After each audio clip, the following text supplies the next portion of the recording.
প্রধানমন্ত্রী তারেক রহমান আসলে কি চাচ্ছেন, কি করতে চান, এটা এখনো অনেকেই বুঝতে পারেননি। সরকারের খুব কাছের লোকজনও এখন আসলে অনুধাবন করতে পারছেন না।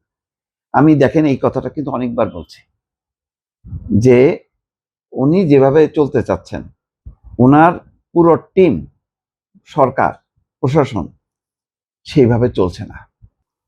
তার প্রমাণ কি? সর্বশেষ তিনি যে একটা নোট লিখেছেন, আমার দৃষ্টিতে আমি আজকেই পেয়েছি।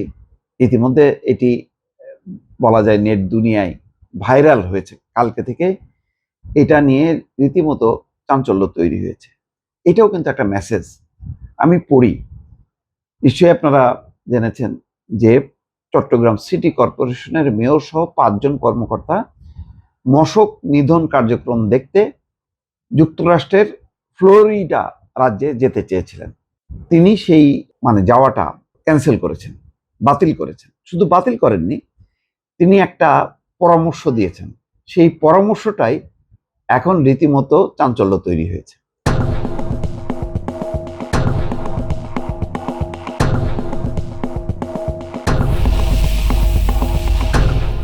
এটা অনেক দিক থেকে গুরুত্বপূর্ণ। আচ্ছা, আমি আগে বলি কি বলছেন। মশক নিধন শেখা বা দেখার জন্য আমেরিকার ফ্লোরিডায় যাওয়ার দরকার নেই।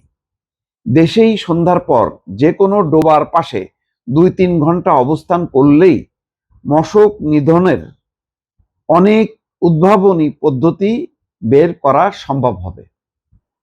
আসলে এটা একটা হিউমার। এটা ডোবার পাশে বসলেই পদ্ধতি বের হবে তা না। তো উত্তরায় আমার এরকম দিয়াবাড়ি খালের পাশে বাসা, মশার যন্ত্রণায় আল্লাহ কি বলবো। তা এটা আমার মতন অনেকেই বসবাস করেন। প্রত্যেকেই তারা যারা তৃপ্তি অনুভব করেন যে লেকের পাড়ে, হ্যাঁ, এখন ডোবা নালা শহরে হয়ে যায় এগুলি লেক। তো লেকের পাশে বসে যারা বাড়ি করেন বা বাসা ভাড়া নেন বা বাড়ি করেছেন, তারা যন্ত্রণাটা বুঝতেছেন। তাদের কোনো আসলে ওই নিধনের কোনো উদ্ভাবনী তারা পদ্ধতি বের করতে পারেনি।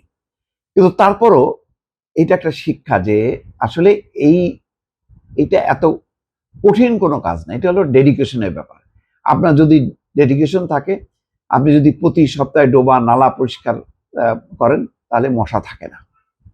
তো এটার জন্য, এটা শেখার জন্য আমেরিকার ফ্লোরিডায় যাওয়ার দরকার নেই।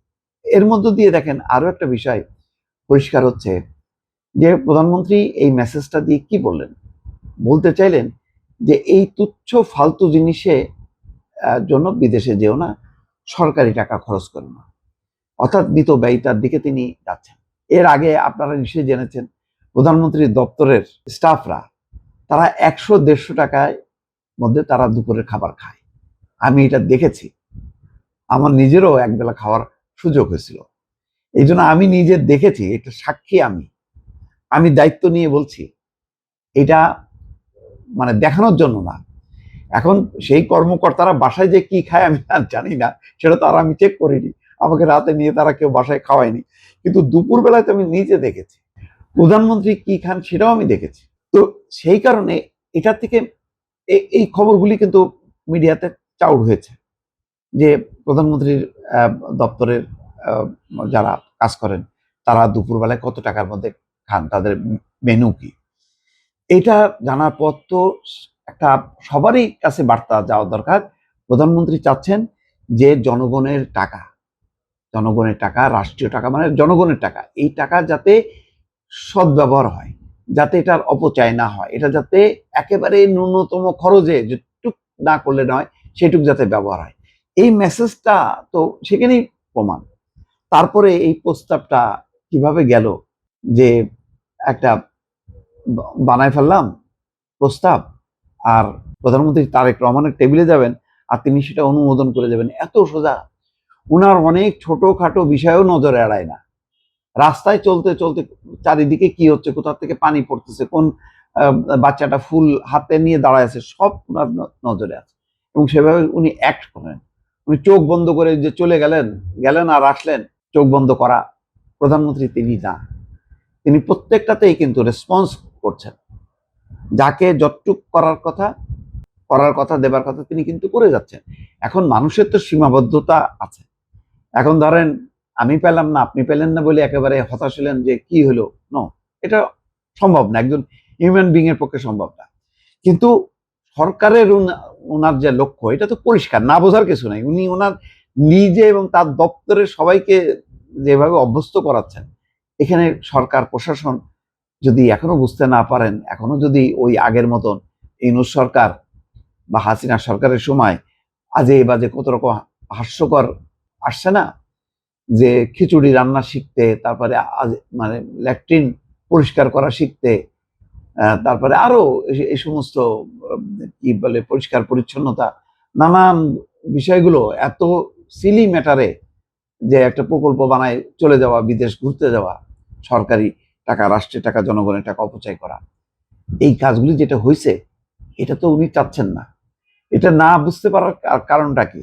কিভাবে ওনার কাছে এই ফাইল চলে আসে? কারোর কি একটু মাথায় মানে একটু চিন্তার খোরাক জোগাচ্ছে না যে না, এইটা দিলে তো এটা প্রধানমন্ত্রী অ্যাকসেপ্ট করবে না। তারপরেও গেছে দেখেন, তারপরেও তিনি সুন্দর একটা জবাব দিচ্ছেন।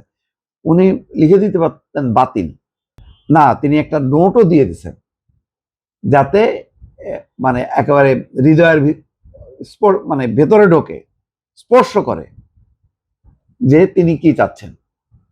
তো এইটাই হলো বিষয়।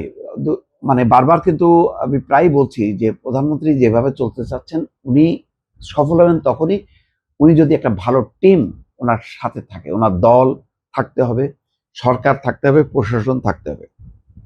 এটা ছাড়া একজনের পক্ষে সম্ভব না, এটা ছাড়া সম্ভবই না। শেখ হাসিনার অনেক ব্যক্তিগত অনেক গুণাবলী ছিল এই ধরনের সরকারি কাজ সম্পাদনে, তিনি নিজে খোঁজ খবর রাখতেন, কিন্তু ওই যে তার পুরো গোটাটা একটা করাপ্ট একটা টিমের মধ্যে উনি পড়ে গেছে। আশেপাশে ডানে একটা সৎ লোক ছিল না, যার জন্য কিন্তু ডুবছে। তো প্রধানমন্ত্রী এই আশেপাশে ওনার যদি টিম, যদি ডেডিকেশন না থাকে, পলিটিক্যাল কমিটমেন্ট যদি না থাকে, তাহলে মুশকিল, তাহলে সম্ভব না। বিশ্বাস রাখতে চাই যে আছে, এবং সেই অনুযায়ী তার গোটা প্রশাসন আস্তে আস্তে সেভাবে মানে সেই অনুযায়ী চলবে, এবং এটা চলতেই হবে। এবং প্রধানমন্ত্রী কিন্তু হাল ছাড়েননি, সেইভাবেই কিন্তু তিনি চলছেন। দেখেন, একদম দেশে আসার থেকে এখন পর্যন্ত, নির্বাচন আগে পরে ওনার কিন্তু পরিবর্তন নেই, উনি কিন্তু একই ধারায় চলছেন। কিন্তু অনেকেই সেই ধারায় চলতে যাচ্ছে না, মনে করছেন যে আবার হাসিনার আমল চলে আসছে, চলো আবার যে লুটপাট করি, অনিয়ম করি, দুর্নীতি করি, আর এই তো এখনই সুযোগ। না, ওই সুযোগ সম্ভবত এবার হবে না।